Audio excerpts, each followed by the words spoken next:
महाभारत में ऐसे कई योद्धा थे जो बेहद ही शक्तिशाली थे।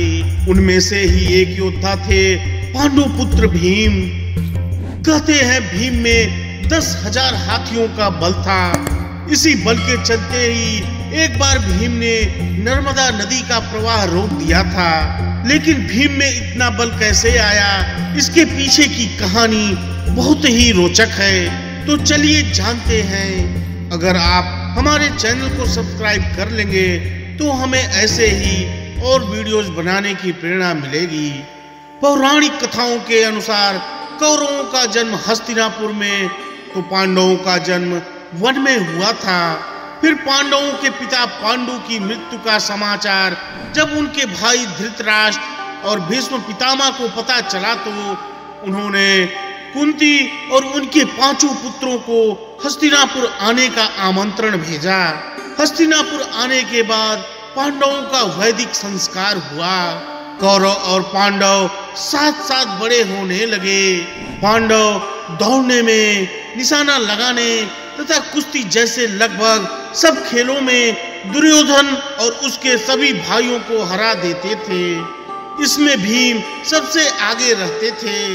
इसके चलते दुर्योधन के मन में भीम के लिए दुर्भावना घर कर गई। परिणाम स्वरूप दुर्योधन ने भीम को मारने का विचार कर लिया। भीम को मारने के लिए दुर्योधन ने गंगा तट पर उदक क्रीडन नाम का शिविर लगाया, जहां पर खेलने के लिए 5 पांडवों को भी बुलाया गया।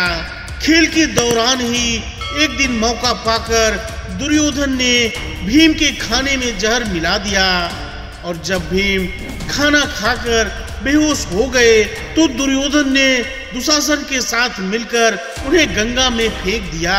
लेकिन भीम पानी के रास्ते मूर्छित अवस्था में ही नागलोक पहुंच गए। यहाँ सांपों ने उन्हें खूब डसा, जिससे उनके शरीर से विष बाहर आ गया। वहीं जब भीम को होश आया तो आसपास सांपों को देखकर उन्हें मारने लगे।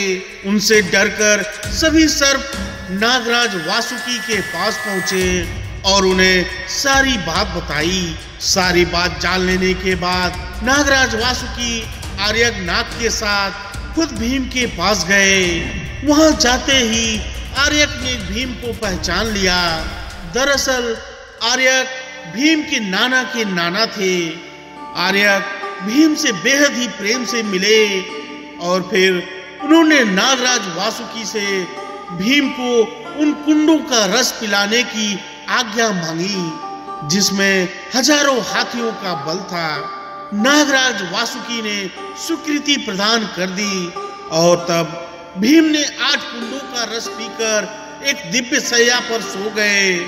इसके बाद 8 दिनों तक भीम नागलोक में ही सोते रहे और जब वो जागे तो उनमें 10,000 हाथियों का बल आ गया था। उसके बाद नागों ने भीम को गंगा के किनारे छोड़ दिया और इस तरह भीम हस्तिनापुर सकुशल पहुंचे।